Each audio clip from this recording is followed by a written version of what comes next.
Abra sua Bíblia no Evangelho de Lucas, capítulo 18. Vamos ler o verso de número 30 e número 42. Lucas 18, verso de número 42. Vou esperar os irmãos abrirem a palavra do Senhor. Evangelho de Lucas, capítulo 18, verso de número 30, de 42. Verso 42, estaremos lendo só esse verso. Enquanto você abre, nós temos aí no nosso assento o cardápio da nossa cantina. Nós estamos querendo profissionalizar a nossa cantina e agora você já sabe o que te espera. E nós temos aqui novidades: pudim, mousse de morango e tantas outras coisas. Que você possa comer bastante, engordar, porque a nossa cantina ela tem um propósito. Palavra de Deus, e o propósito é te engordar. Amém? Certo? O propósito é ajudar. Tá? Não é te engordar, é ajudar as pessoas que precisam. Essa é a nossa cantina. Nós estamos, se você não viu, mas quem está ali é o Júnior. Ele sofreu um acidente, quebrou o pé dele virou para trás, e nós cedemos a ele essa cantina para que ele possa ter alguma coisa enquanto ele não trabalha. Então hoje é o dia de você comer, e coma muito. A Bíblia, a palavra de Deus, capítulo 18 de Lucas nos diz: então disse Jesus: veja, você está curado, a tua fé te curou. Vamos ler juntos o que está aí na nossa tela. Jesus lhe disse, vamos lá? Jesus lhe disse: recupere a visão, a sua fé o curou. Feche teus olhos, vamos falar com Deus. Nós estamos, Pai, nesses dias, falando sobre fé. Nós estamos nesse dia vivendo a fé. Nós estamos nesse dia exercitando a nossa fé. Aqui nessa igreja, Senhor, tem pessoas que precisam de exercitar, revitalizar, fortalecer a fé. Mas isso só vai ser possível se o Teu Espírito Santo nos ajudar a crer naquilo que nós não temos visto, mas que vamos receber. E acreditar naquilo em que nós não pedimos para o Senhor, mas que o Senhor, pela sua bondade, misericórdia e graça, irá mandar a todos nós. Nós queremos agradecer, porque tudo isso tem a ver contigo.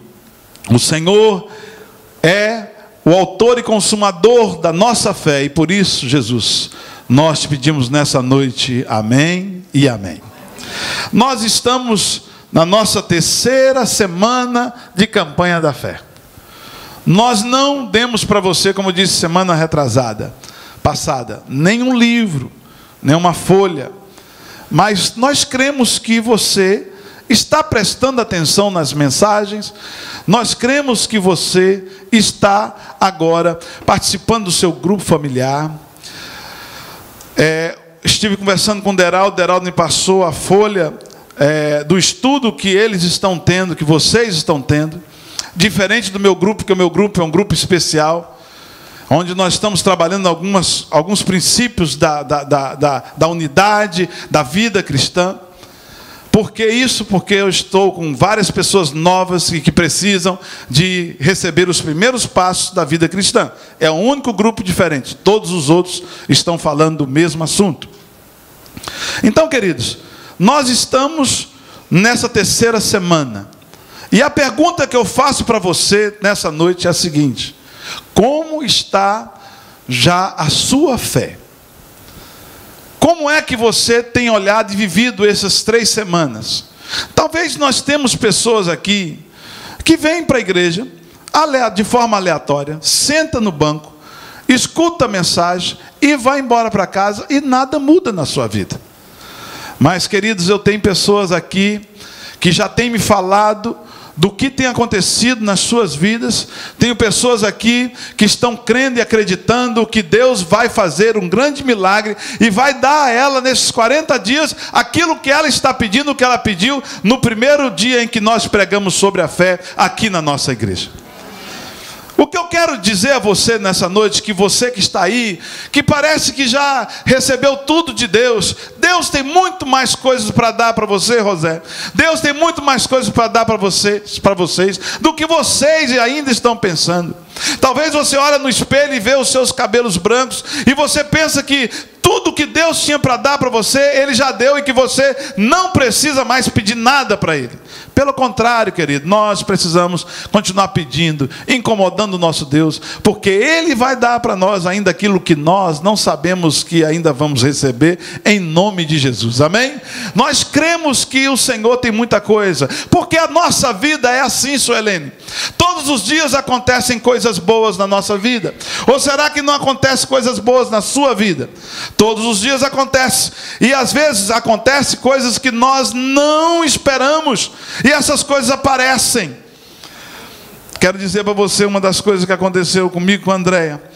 Nós recebemos uma carta falando que tínhamos que fazer o nosso low modification.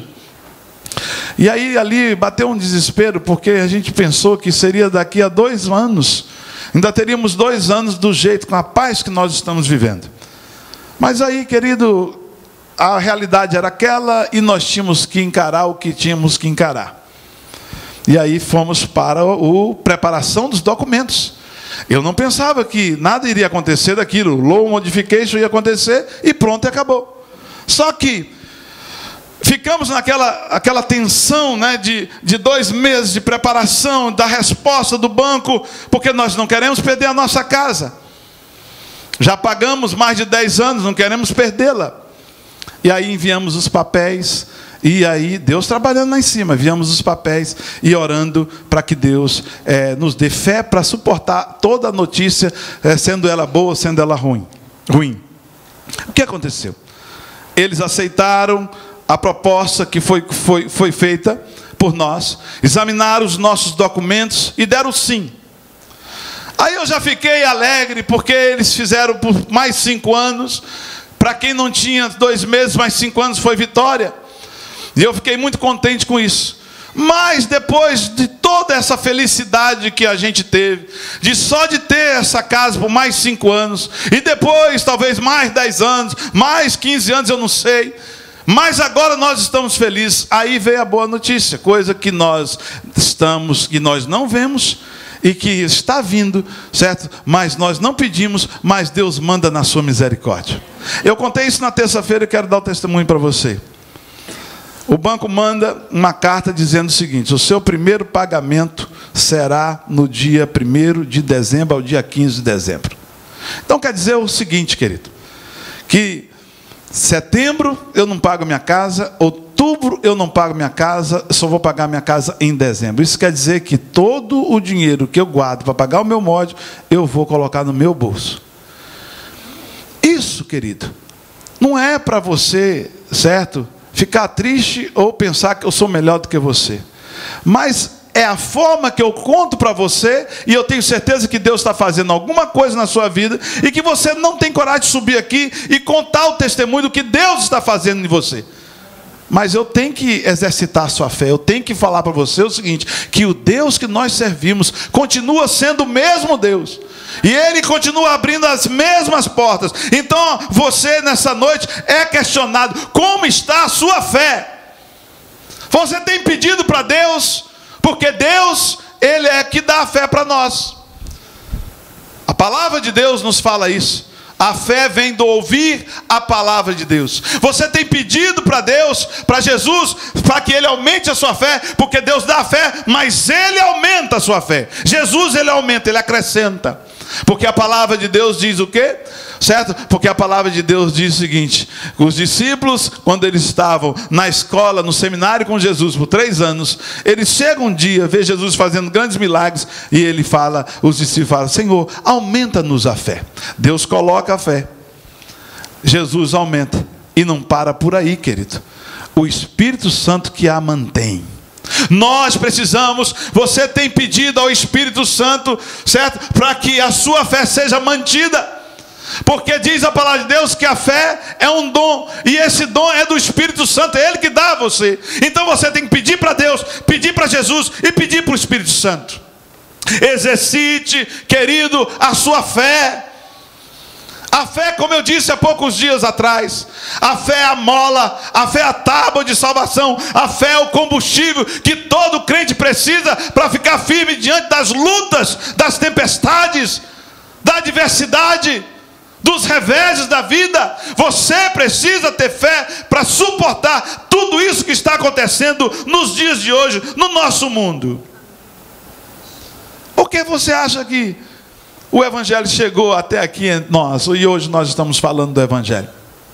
Você acha que foi porque você leu aqui histórias, leu os salmos, os provérbios, conselhos, e aí os conselhos serviu muito para você, certo? Você leu aqui, certo? Que Abraão saiu da casa dele, tal. Não, a sua fé não vem desse tipo de leitura, não.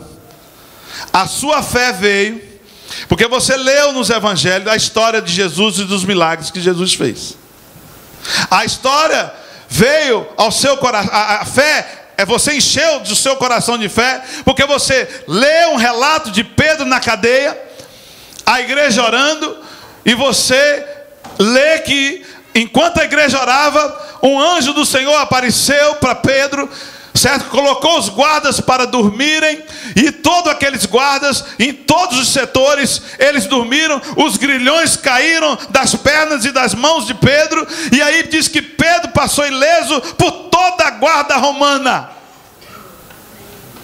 Isso você lê, isso te enche de vontade de crer nesse Jesus. A sua fé, ela é aguçada porque você lê relatos como esse.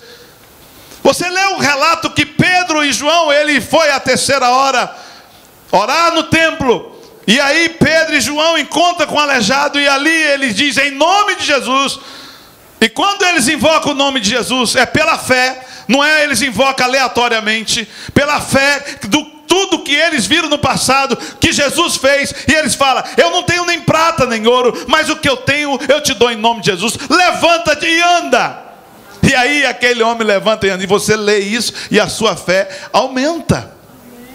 E aí filas na cadeia, você lê essa história que está em Atos 16, você se enche de fé, porque diz a palavra do Senhor que Paulo estava cantando louvor e Silas, orando, pregando a palavra, numa cadeira escura. Eu tive a oportunidade de ir nessa prisão lá em Roma, e ali todas as pessoas ouviram aquele cântico, e as portas se abriram da cadeia. Eles podiam ir embora, mas pela fé em Jesus Cristo todos permaneceram. E quando nós lemos histórias como essa, nós ficamos com a nossa fé aguçada.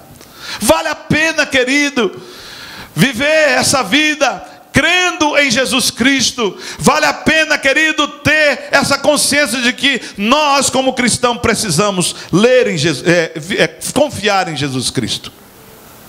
Hoje, quantos milagres nós temos vividos aqui nessa igreja? Eu vou fazer uma entrevista aqui rápida com uma pessoa.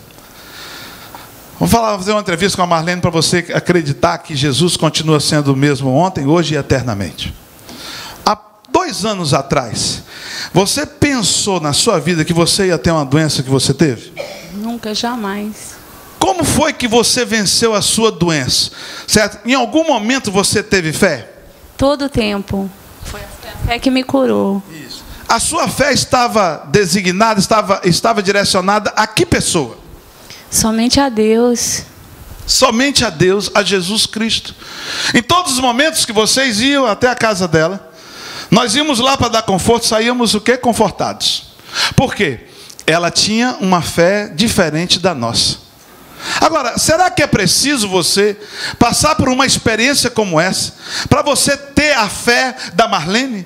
Não, querido, tenha a fé da Marlene, tenha a fé em Jesus Cristo, sem precisar de passar por uma experiência como essa. O mesmo Jesus que atuou na vida da Marlene, o mesmo Jesus que atuou na vida do pastor João, o mesmo Jesus que está atuando na vida da Lília, ele pode atuar na sua vida. Basta você crer. É por isso que eu digo para você, você precisa entender o que é a fé. A fé é para ser vivida por nós. Renove a sua fé em Jesus Cristo. Creia que o teu dia chegou, mesmo que você não esteja vendo um sinal de chuva de bênção na sua vida. Pastor, mas eu estou olhando para o lado, estou olhando para o outro. Já tem anos, já tem dias, nada acontece, tudo continua da mesma forma. Assim foi nos tempos de Elias. Diz a palavra de Deus em 1 Reis 18, diz que Elias chegou para o povo e disse: não vai ter chuva por 3 anos. Elias disse isso por quê? Porque ele acreditava no Deus de Israel. Deus falou, ele acreditou e ele pronunciou.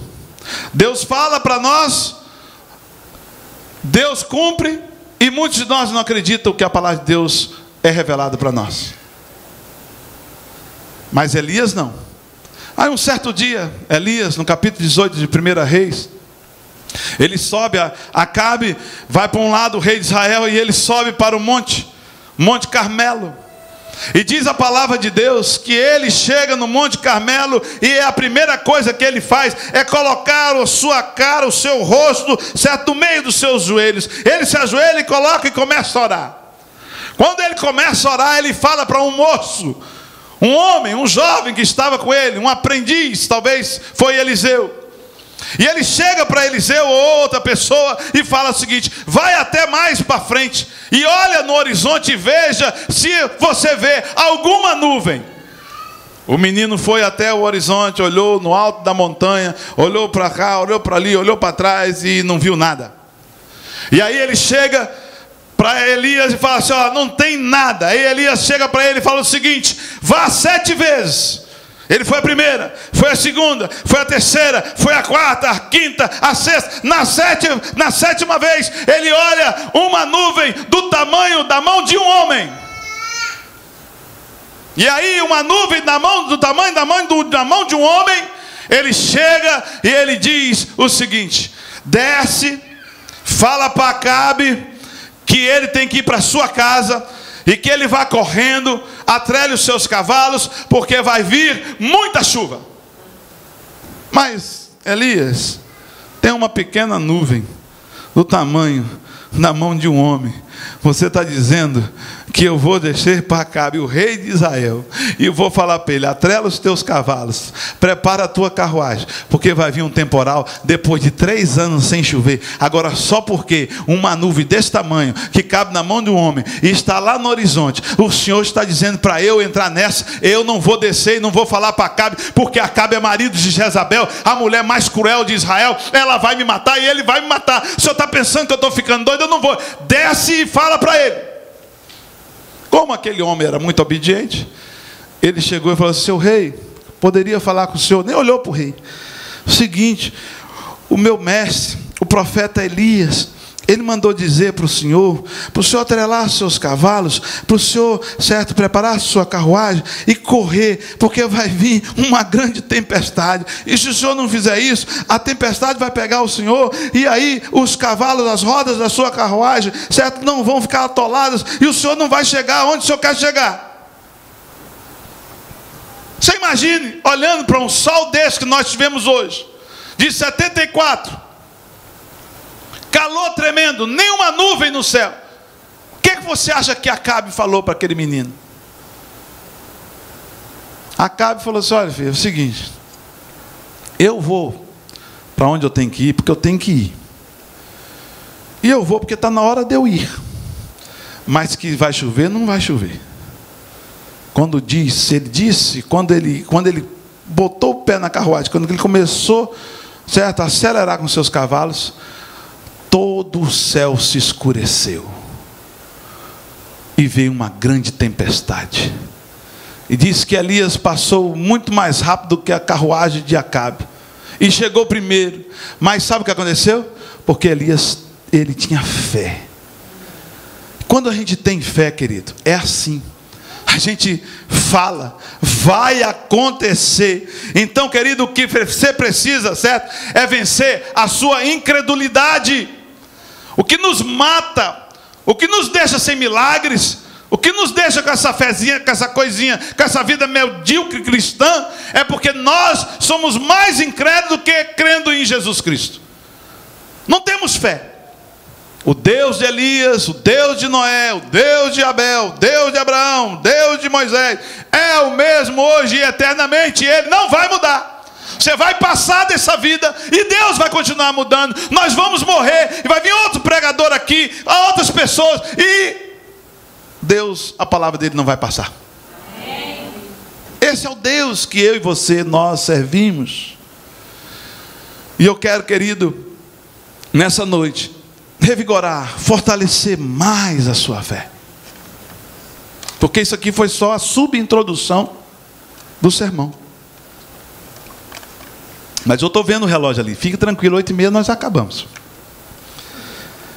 A história que nós lemos, onde Jesus chega, dá uma ajeitada aí nas costas, onde Jesus, eu poderia parar o sermão por aqui, eu acho que você já foi edificado.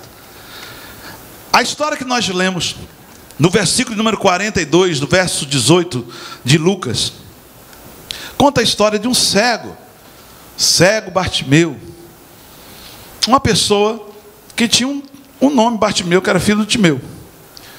Mas diz a palavra de Deus que Jesus, ao entrar em Jericó, ele estava acompanhado com uma grande multidão. A multidão cercava Jesus de todos os lados, onde ele ia.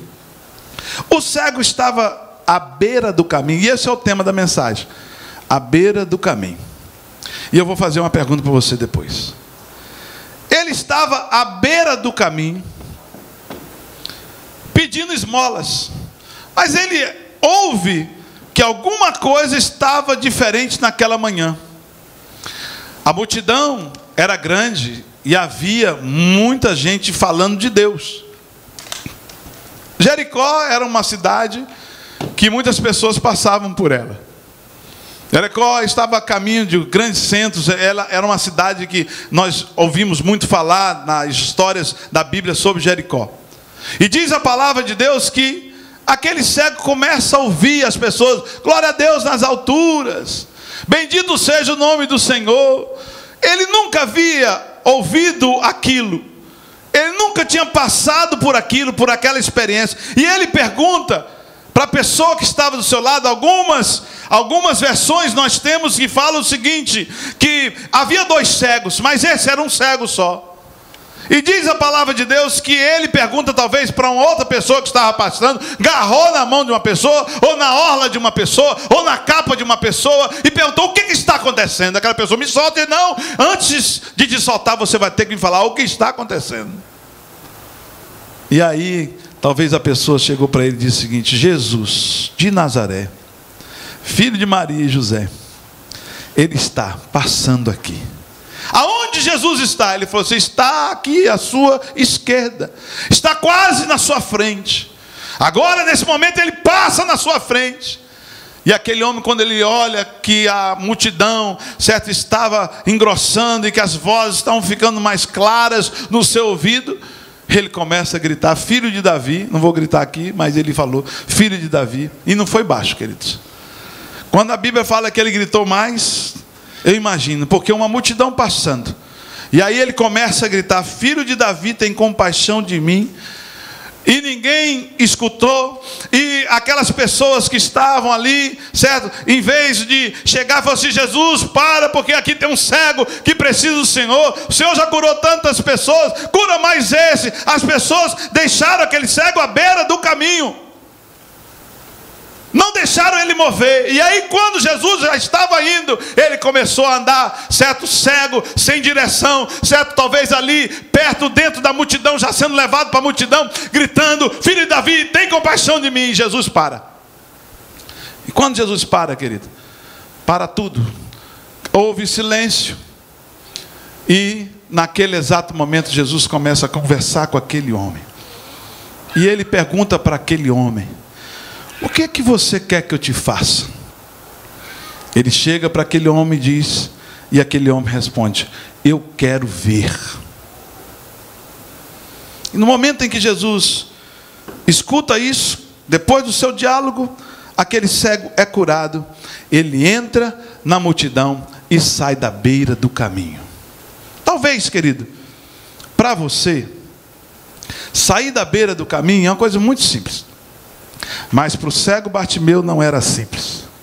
Para o cego Bartimeu sair da beira do caminho e ter se encontrado com Jesus e continuar e começar a caminhar novamente com aquelas pessoas que ele somente escutava, para ele era grande coisa.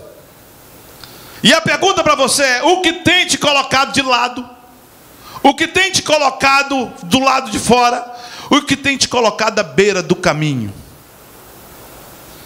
Aquele homem era colocado à beira do caminho todos os dias.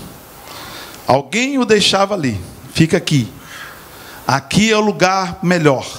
Aqui é o ponto melhor. Quer você queira, quer você goste ou não goste, aqui você vai ficar. Ele tinha essa necessidade, mas não era a sua vontade. Essa era a necessidade daquele homem. Ele ficava ali porque ele tinha necessidade, não pela vontade dele. Porque se fosse assim que Jesus passava, ele ficava calado. Mas Jesus passou e ele gritou, porque não era uma vontade, era uma necessidade. E eu não quero viver necessitado. Você também, da mesma forma, você tem uma necessidade e por isso você está à beira do caminho, mas não é a tua vontade. É preciso mudar isso. Você precisa sair da onde você está. E você precisa ir para a turma e talvez para o lugar onde você nunca deveria ter saído. O que coloca você de lado? O que coloca a gente à beira do caminho? As circunstâncias colocam a gente à beira do caminho. Coisas que acontecem na nossa vida. Um dia Marlene foi ao médico e o médico a colocou com aquele resultado positivo da sua enfermidade à beira do caminho. Parou toda a sua vida, não parou, Marlene? Parou tudo. Ou foi parando aos poucos. Porque aí chega a patroa e diz o quê? Não, Marlene, fica agora na sua casa. Botou mais um pouco à beira do caminho. E aí a gente vai entrando na beira do caminho, vai ficando. Mas Marlene teve fé. E ela acreditou que ela poderia sair da beira do caminho e voltar para o seu ciclo normal de vida. E hoje ela está aqui na igreja, curada para a honra e glória do nosso Deus. As pessoas colocou Marlene fora do caminho delas. Vai para casa. Não quero mais que você volte aqui, deixe você. Lília da mesma forma. Essa semana a Lília ligou e disse: pastor, muito obrigado pela igreja. A igreja me ajudou esses tempos difíceis. E aí, um dia ela chegou para mim e falou assim: pastor, eu não posso mais trabalhar, minha patroa não me quer mais trabalhando. As pessoas nos colocam à beira do caminho. Foi isso que aconteceu com essas duas mulheres. As fatalidades nos colocam e nós nos colocamos à beira do caminho. Uma atitude nossa, uma palavra que sai da nossa boca, uma ideia infeliz que nós temos, nos coloca à beira do caminho. E aí a gente sofre porque nós não podemos fazer mais nada. A gente sofre porque, por que eu fiz isso? Você mesmo se colocou do lado de fora. Você mesmo se colocou do lado de fora da sociedade, da sua turma que você andava. Porque você, da sua família, porque você é uma pessoa difícil. Então não faça isso. Não se coloque numa posição como essa. Você, da beira do caminho, participar dessa festa proposta por Jesus e glorificá-lo, como está aí no verso número 43. No mesmo instante, o homem começou a ver e, dando glórias a Deus, foi seguindo Jesus. E todos que viram isso começaram a louvar a Deus. Ele sai da onde ele estava, da beira do caminho, e começa a andar com Jesus e glorificar a Deus pelo milagre. Amém, igreja? Amém. É isso que nós precisamos entender. A única forma, Raniel, de você sair da beira do caminho, a única forma, pastor Ribamar, que você tem de sair de fora da beira do caminho, chama-se Jesus Cristo. E você tem que pôr a sua fé nele, certo? E seguir o exemplo daquele cego. O cego está aqui como exemplo para todos nós. O que esse cego fez para ele sair da beira do caminho? Essa é uma pergunta. Pastor, ele creu, teve fé em Jesus. Ele teve fé que Jesus poderia recolocá-lo no caminho. Foi isso mesmo. Ele creu que Jesus poderia reintroduzi-lo e ele voltar para a sua vida, na sua normalidade de vida. Certo? Mas temos mais coisas para tirar desse texto. Esse texto fala muito das nossas vidas. E a pergunta que eu faço: como a fé pode nos colocar no caminho? Como a fé, Célio, vai te colocar no caminho? Eu quero dizer para você o seguinte: eu e você precisamos nos colocar no caminho. Quer você queira, quer você não, tem alguma área da sua vida que está fora do caminho.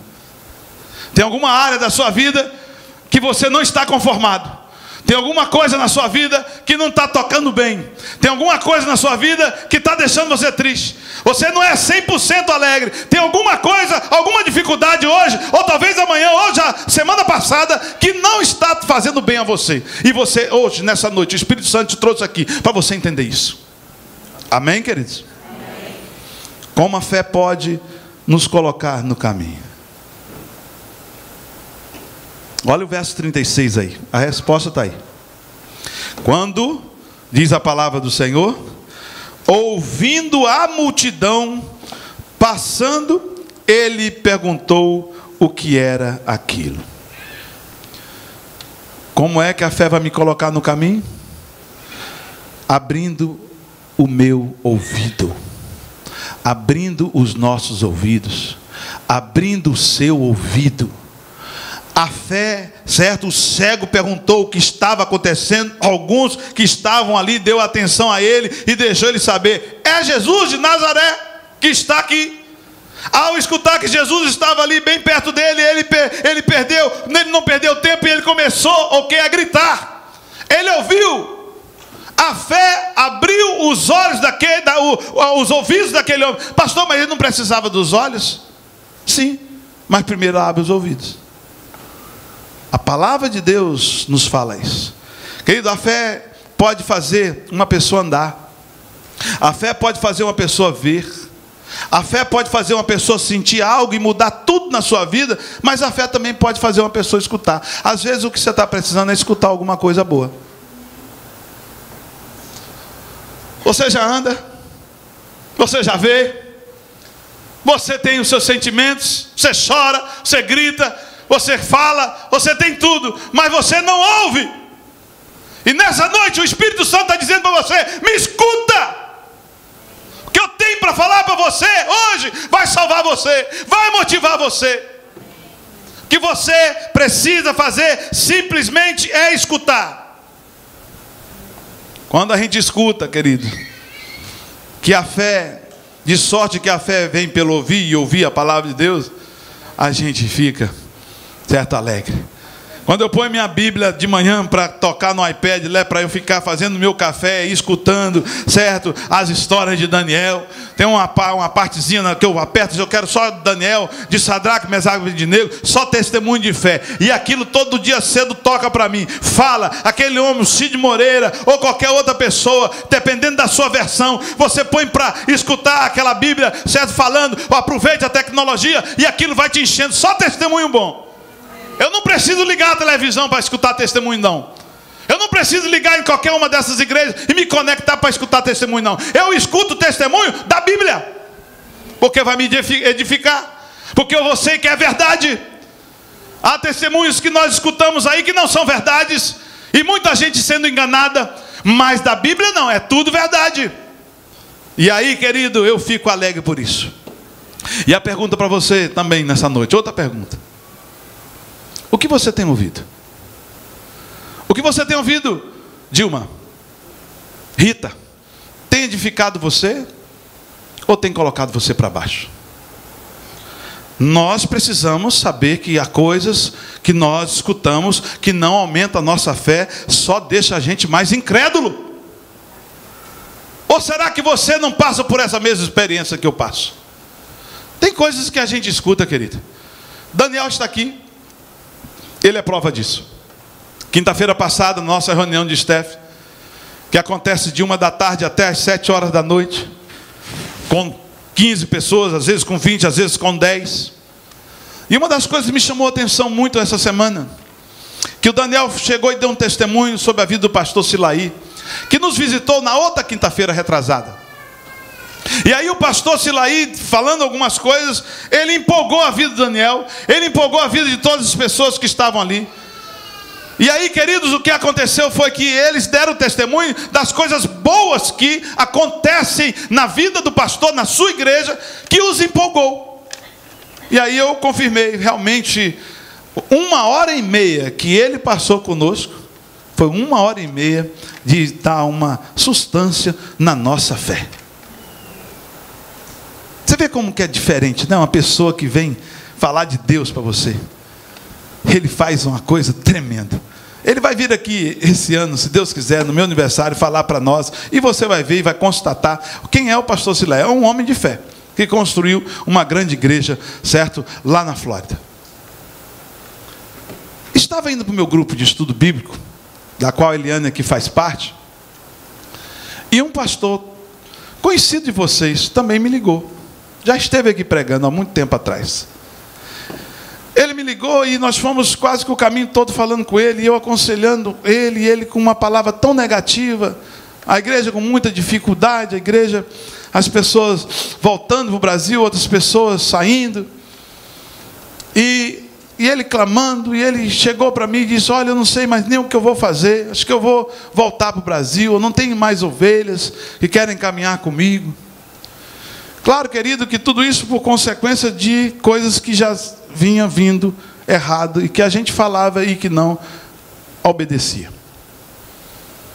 Porque a gente tem os nossos mentores, mas somos mentores também. E por várias vezes eu cheguei para esse pastor e disse o seguinte: 1 culto por semana, meu filho, como é que você vai suportar a sua igreja com 1 culto por semana, ao meio-dia no domingo? Nós temos culto aqui na terça, na quarta, grupos familiares, temos culto de manhã, à noite. Nós fazemos quase que 5 cultos por dia, por semana, na nossa igreja. E temos que fazer mais. Temos que ir por grupos familiares. Ele só tinha um grupo. Um culto, uma vez por semana, ao meio-dia, em Nova York. Aqui nós temos 15 mil brasileiros, 20 mil, o consulado fala isso. Lá em Nova York, nós vimos na televisão 60 mil brasileiros só na Grande Manhattan e ali as adjacências. E como que é isso? Querido, o que eu quero dizer para você é o seguinte: eu saio da reunião com Daniel. Quem foi que estava na reunião que eu esqueci? Que deu também outro relato? Pastor William. Né, pastor William? Falou do pastor Silaí, quanto motivou. E eu entro no meu carro, entro motivado e saio do meu carro chorando. Para entrar, a Eliane viu eu dentro do meu carro conversando, eles passaram, eu fiquei até 8h18 no meu carro, escutando a lamúria de um pastor que estava realmente doente. E aquela palavra me impactou. O que nós estamos escutando? Isso que você escuta, querido, é muito importante para você ficar firme. Se você estiver escutando certas coisas erradas, negativas, você não vai para lugar nenhum, você vai parar. Então, ouça o que vai fazer bem para você, leia o que vai fazer bem para você, assista o que vai fazer bem para você. O que não faz bem você tira. O cego ouviu a palavra do Salvador. O que queres que eu te faça? Nessa noite o Salvador está aqui dizendo para você: o que você quer que eu faça para você? Palavra de Deus. O cego ouviu Jesus falando: a tua fé te curou.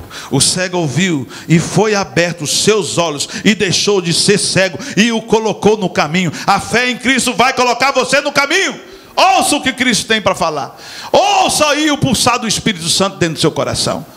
Tem uma coisa errada para você fazer, o Espírito Santo já te fala: não vai, não faça, dê meia volta. E a gente vai e faz.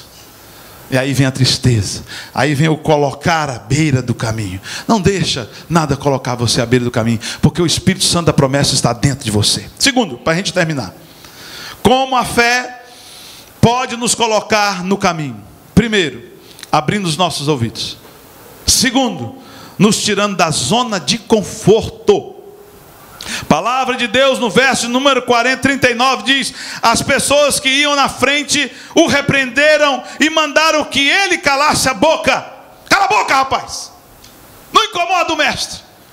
Jesus está passando, você é um à toa, você é um cego que não vale nada, é um pecador. Talvez seu pai pecou e ele escutou foi poucas e boas naquele momento. E você da mesma forma, você escuta poucas e boas. Aquele cego, ele estava até num lugar certo que pingava algumas moedas. Ele escutou tudo isso, mas aquele era um bom lugar para um cego. Talvez ele disputava o ponto com outras pessoas, outros cegos. Porque há texto que diz que tem 2 cegos, tinham 2 cegos. Ele não estava num lugar ruim para cego, não. E ele, querido, estava até num lugar, Hilton, num lugar até safety, um lugar até que inspirava alguma segurança para ele, porque à beira do caminho ele poderia ficar lá só, me dê uma esmolinha pelo amor de Deus. E todos os dias ele fazia isso, não sei por quantos anos, e ninguém nunca atropelou aquele cego. E todos os dias ele fazia a mesma coisa, mas aquele lugar não era o lugar ideal para que ninguém, e nem para o cego. Aquele lugar não era um lugar para que as pessoas que querem sonhar estivessem. Aquele lugar que aquele cego estava era um lugar para as pessoas que não tinham importância, os inválidos, sem futuro e sem esperança. Olha o que aquele cego fez. Ele sai do lugar onde pingava moeda. Ele sai do lugar onde ele tinha segurança. Ele vai sem conseguir olhar para um palmo à sua frente, no meio de uma multidão. E além de ir para o meio da multidão, ele começa a gritar, dá trabalho. E as pessoas sabiam quem era Bartimeu. Cala Bartimeu, que Bartimeu está dando problema. Nem o nome dele não chamava. Não valia nada. Mas ele sai daquele lugar, sem aquela varinha que nós vemos as pessoas hoje. Sem aqueles sinais, certo? Quando você vai atravessar aqui lá em Pinol, lá em Hércules tem pi, pi, pi, pi, aí pode atravessar, aí ele vai. Sem aquela gradinha para ele andar, aquele passeio para o cego andar, enquanto ele estiver andando em cima daquelas bolinhas, ele está andando no lugar certo. Não tinha nada disso lá na Jericó. Ele sai de tudo aquilo, ele deixa tudo aquilo, a área de conforto, onde ele tinha dinheiro, onde pingava as suas esmolas, porque se não pingava, ele tinha que estar em outro lugar, mas ali pingava alguma coisa, era a entrada da cidade, lugar que todos os inválidos queriam estar. Então eu quero entender com você isso aqui.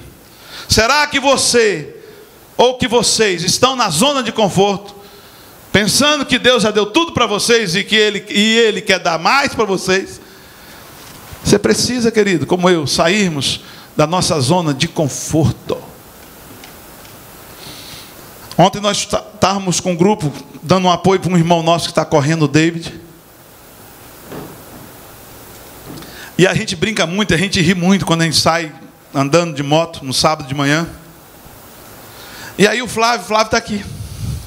Flávio disse uma coisa, eu disse, eu vou botar no meu sermão amanhã. Isso aí que você falou brincando, mas isso vai servir de exemplo para nós. O Flávio disse que ele chegou para o David, que ficou em terceiro lugar, né? Botou até no Facebook.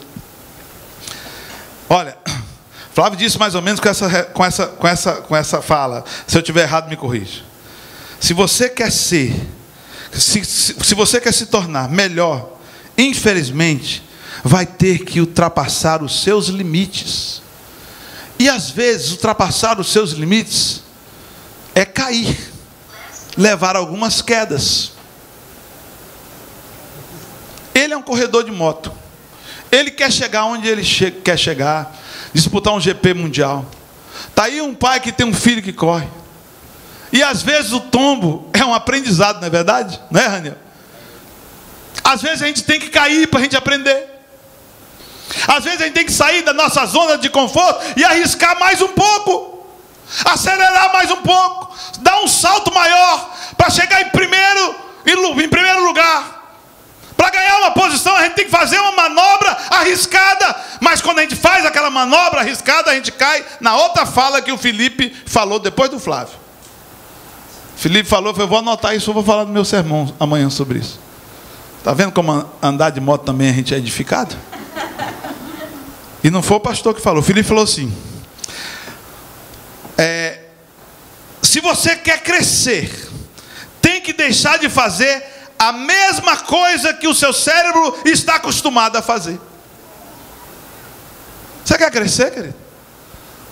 Seu cérebro está ali, todo dia, house clean, todo dia. Você pega um house clean, faz como a jovem que chegou aqui, já faz o house clean, já vai para a escola. Sai da zona de conforto. Poderia te falar para você o seguinte: fique em casa, você trabalhou o dia todo, você está cansada, mas esforça 3 anos que você vai ter o inglês, e aí você vai ter talvez a sua companhia, vai ter suas coisas como as pessoas. Saia da sua zona de conforto. Foi isso que Bartimeu fez, foi isso que Flávio falou, foi isso que Felipe falou. Será que vocês não estão acostumados com o que estão recebendo do Senhor? Será que não estão na hora de querer mais de Deus? E eu não estou falando isso, querido, somente de finanças. Eu não estou falando aqui de finanças, estou falando da enfermidade. Você precisa largar sua zona de conforto e parar de viver de migalhas em todos os aspectos e áreas da sua vida. Diga não às migalhas do carinho recebido pelo seu cônjuge. Quero mais amor, mais carinho. Diga não às migalhas, certo, dada pelos seus patrões. Quero aumento? Pastor, eu vou perder o emprego. E a fé, onde vai? Você está aí, ó, não sei quantos anos, uma pessoa limpando a sua casa. Você limpando a casa de uma pessoa. Você nunca chegou para ela e pediu nada. Sabe por quê? Porque você pediu para aquela outra ali, e ela disse não. Você pegou para outra e disse não. Aí você já está calejado de escutar não. Aí você faz o quê? Você desiste. Mas Deus preparou a 4ª pessoa para falar assim: não, peraí, vou te dar o dobro que você está ganhando. Você é uma menina muito boa. Tem uma menina que limpa a nossa casa já tem mais ou menos 5 anos. Eu não espero ela pedir aumento. Eu dou aumento para ela. E ela fica satisfeita. E quando ela faz um servicinho a mais, eu dou uma graça para ela. E ela agradece. Pastor, muito obrigado, eu estava precisando. É pela fé, querido. E às vezes eu abençoo a vida da Maria, sem eu poder, eu abençoo. Eu falo, Senhor, eu estou sentindo no meu coração que a Maria está precisando de uma bênção. E eu vou pela fé e a André vai pela lógica. Não faça isso. E eu dou escondido. E eu abençoo. E aí depois fala: quanto você deu para Maria? Que ela já viu a conta nossa. Aí eu falo: eu dei $100 a mais para ela. O quê? É. Mas aí Deus manda 6 mil, 3 anos, 3 meses de mortgage, certo? Que eu não vou pagar, certo? E Deus me abençoa. Pela fé, querido, nós temos que andar. Sair da nossa zona de conforto. Diga não à fatalidade da vida e fique aí, pare de ficar lamentando e sentindo injustiçado. Diga não à solidão, basta de solidão, certo? Já basta de casa aqui na igreja. Converse com as pessoas. Faça amizade. Vá dormir na casa delas. Ué. Você pensa que eu estou falando o que eu não faço? Eu faço. Esses dias eu cheguei para o irmão da igreja e falei: eu vou dormir na sua casa. Não tenho dinheiro para pagar hotel lá em São Francisco, eu vou na sua casa. Sua casa tem um lago maravilhoso. E aí, querido, olha, foi uma bênção. Eles tinham compromisso no outro dia, aniversário. Vá para o seu aniversário, eu vou ficar aqui na sua casa. Pergunte para ele. Ainda postei no Facebook, eu e o André tirando foto e ativo lá na casa dele, eles sozinhos, dormindo e comendo. Falei: mas deixa a comida aí. Fez um churrasco na sexta-feira, e aí ficamos lá. Aí à noite eu falei: eu estou com fome, pastor, eu vou levar o senhor num restaurante fino lá em Paulo Alto, por favor, me leve. Fui de Tesla. Aí no meio do caminho eu disse assim: fulano, como esse Deus é bom? Eu estou aqui, saí do Maranhão, em vez de ir para o Rio de Janeiro, fui para Goiânia, não fui para São Paulo nem Rio. Meu pai leva a gente para Goiânia pensando que o Cristo de Morrinhos é o Cristo Redentor. Ele olhou pela coisa do negócio, olhou: aqui é o Rio de Janeiro, vamos descer aqui. Desceu todo mundo, os maranhenses, tudo lá com unha, cabeça, certo? Chega a boca suja de comer manga no avião.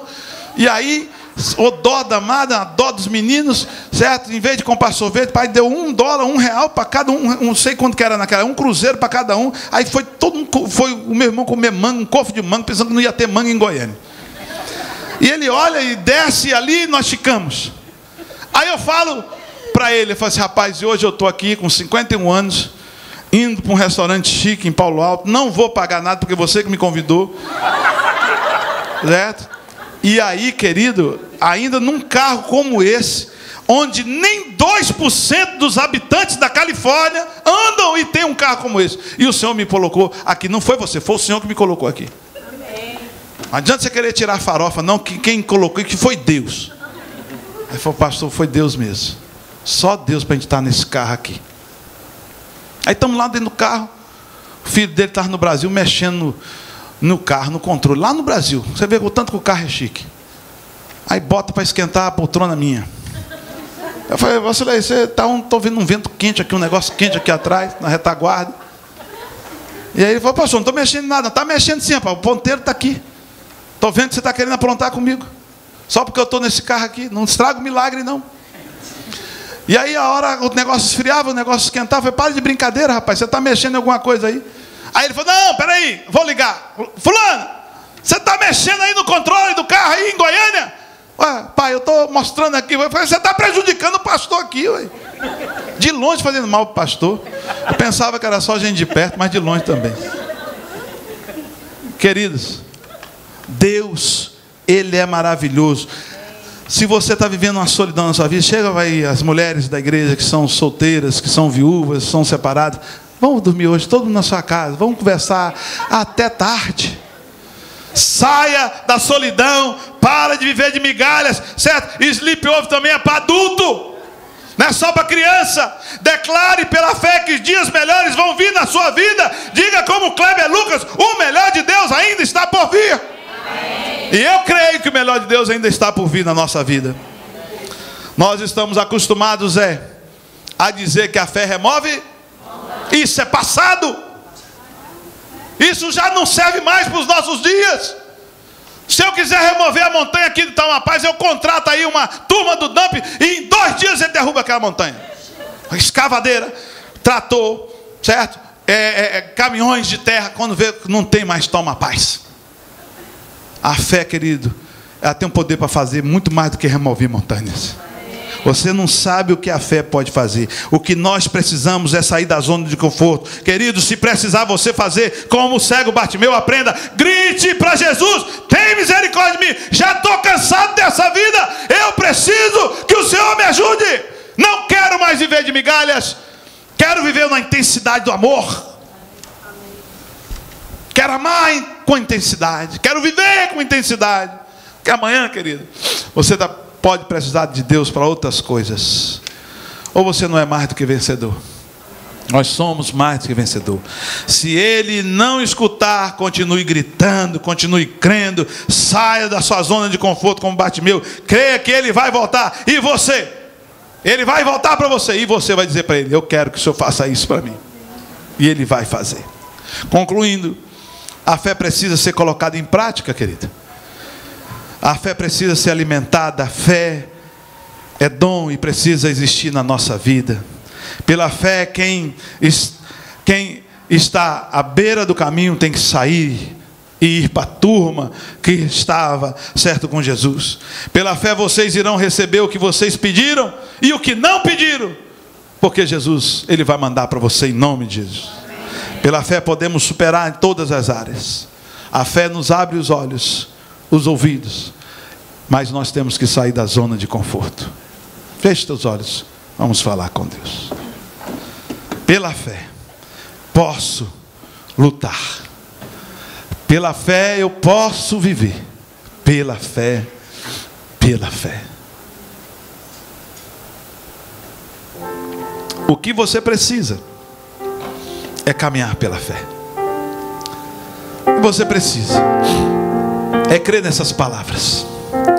Essas palavras são palavras do Espírito Santo para o seu coração. Eu apenas fui instrumentos hoje, o canal para levar você, um instrumento muito falhado. Falho. Um instrumento para levar você a crer nesse Jesus. Toma essas palavras e leva no seu coração. Vamos ficar de pé? Fica de pé.